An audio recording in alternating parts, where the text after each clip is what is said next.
welcome. This is Charlotte coming at you from Sacramento, California, and this is the first show of 2011 for us, and hopefully we'll have a lot more shows after this. We've been away for a while, but we're glad to be back, and we have a great guest for you tonight, Michael Cremo, who has authored a book called Forbidden Archeology that's just about turning the archaeology world on its ear as far as modern man goes.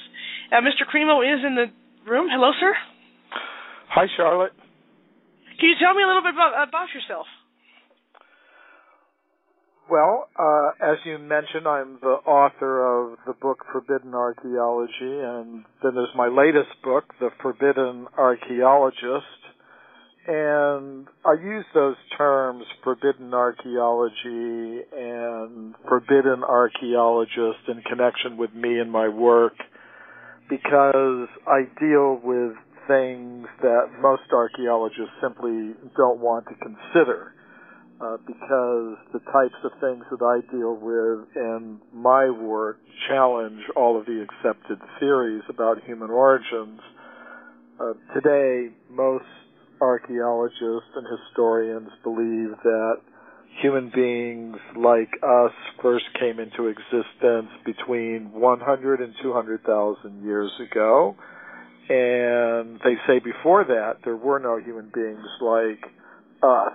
There were only more primitive ape-like human ancestors.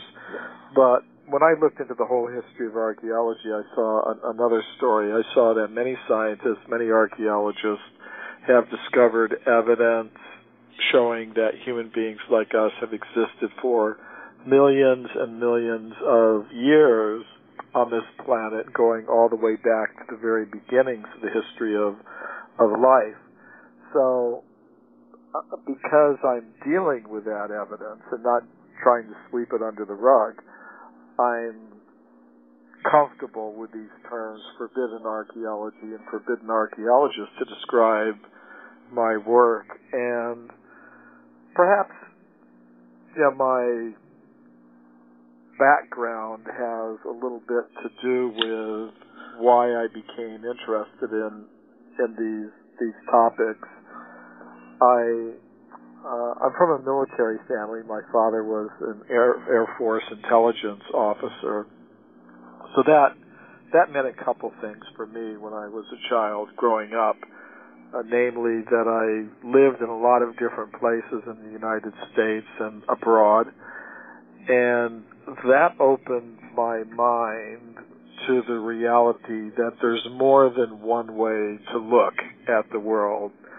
Different people in different times and places have different ways of looking at the world. There's not just one way to see things. So that was a very important experience for me.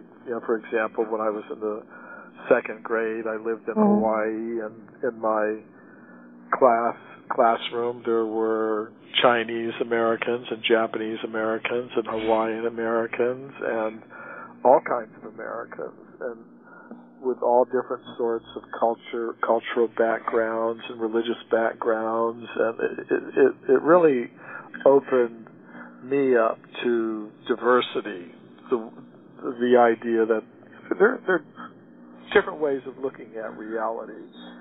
And then another thing, because of my father's involvement in the intelligence service, I came to understand that there is such a thing as secret knowledge. There are things in the world that many people just don't know about, that are kept locked away, and unless you have some special access to this information, you're really not going to get it.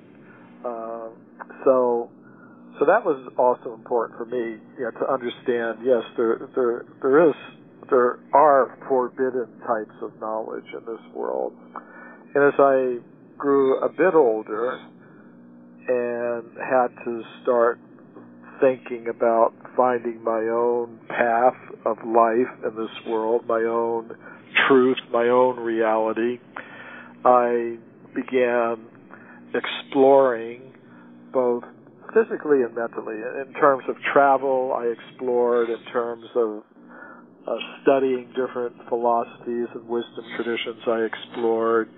In terms of taking up different practices of contemplation and meditation. I explored my inner self. And in that whole process, I became attracted to the ancient Sanskrit writings of India and the spiritual yoga traditions of India.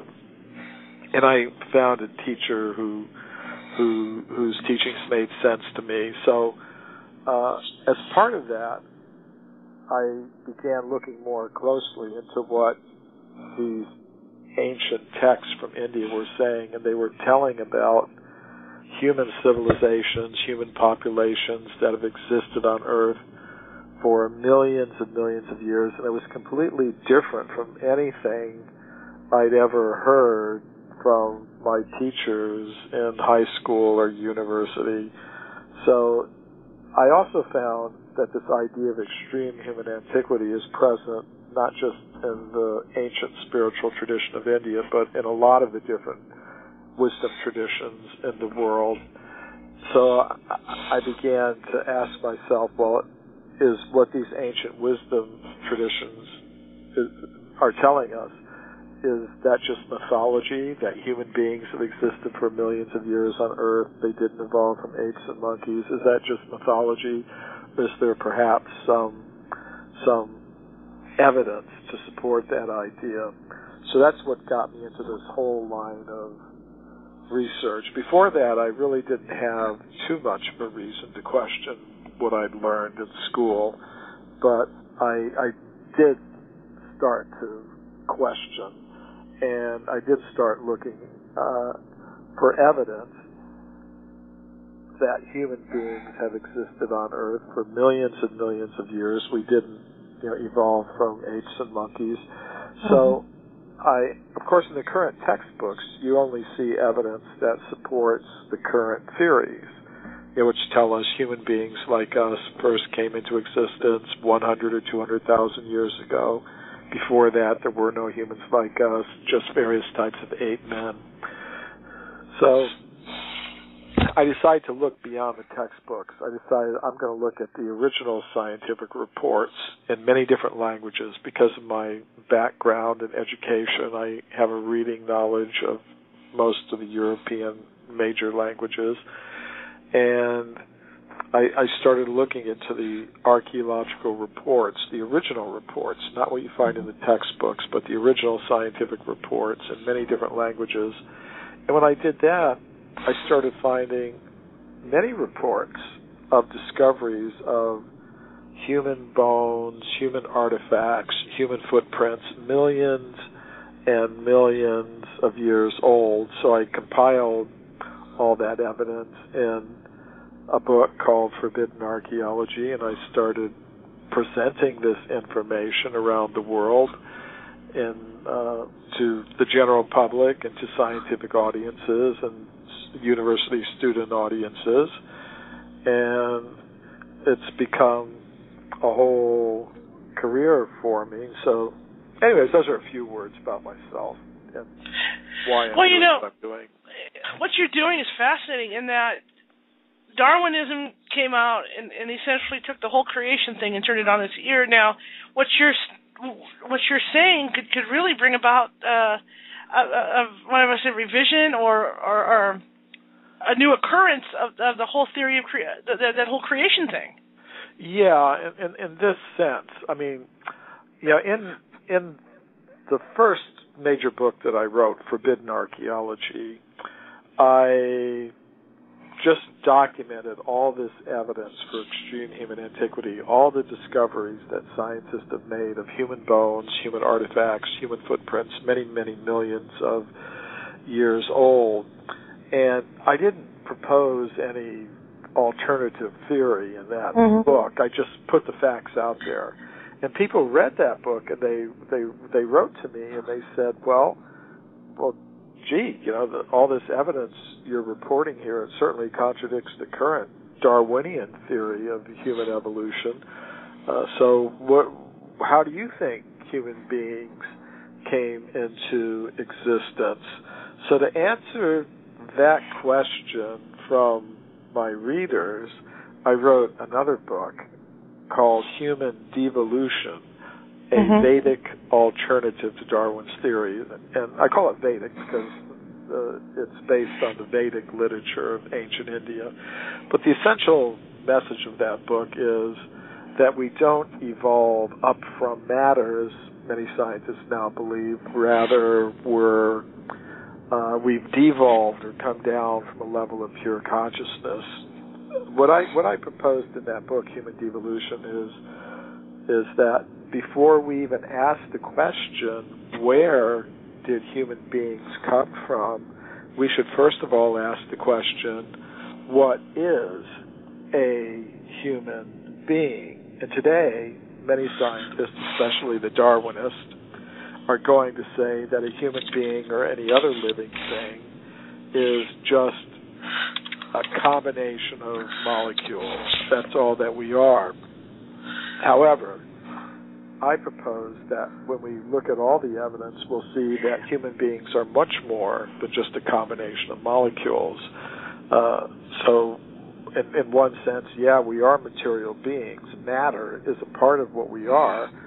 But beyond that, there's a subtle mind element with some very unusual powers like psychokinesis, mind over matter, or telepathy, or remote viewing, and things like that.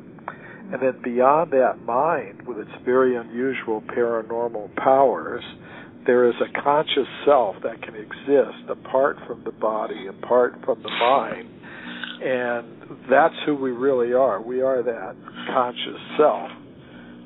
But that conscious self, it originally exists on a level of pure consciousness. But if it comes down to this level of reality, it gets covered by a subtle mental body and a gross physical body made of ordinary matter. Now, sometimes, a conscious self may be deprived of a gross physical body, but it will still have a subtle mental body. That's what we would call a ghost.